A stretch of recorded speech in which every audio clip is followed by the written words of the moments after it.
The annual Edmonton Pro-Am Face-Off for Alzheimer's happens in Leduc, April 26th through 28th. They raised about $300,000 for Alzheimer's research last year, more than a couple million since this tournament featuring NHL alumni and sponsored pickup teams began. Bill Gaudette reminds us of the terrible affliction of Alzheimer's and other associated diseases of the brain.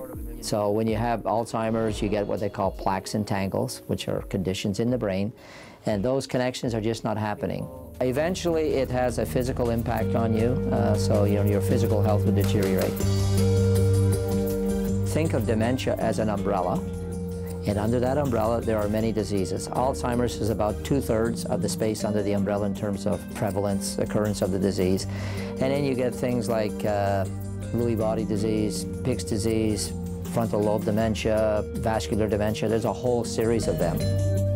There is no cure, but researchers work toward improving victims' quality of life. A 2008 study reported Alzheimer's is on the rise. At the time, there were about 35,000 Albertans with dementia. 30 years out, 2038, we're projecting that number to be over 100,000. It leads to death almost certainly?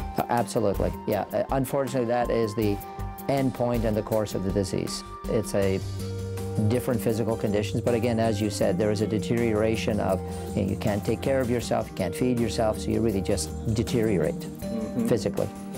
Autograph Gordie Howe picture. Hockey legend Gordie Howe, a dementia sufferer, is the face of the Pro-Am Research fundraiser.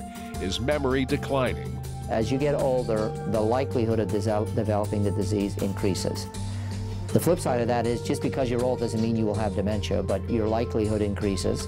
Head injury is another significant one. If you have a series of brain injuries during your life, more likely to develop.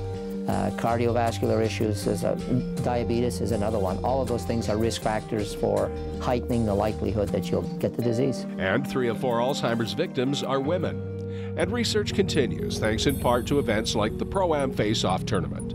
It's exciting because we're now kind of making some strides here in the province in terms of helping the people who will hopefully help us find the cause and the cure.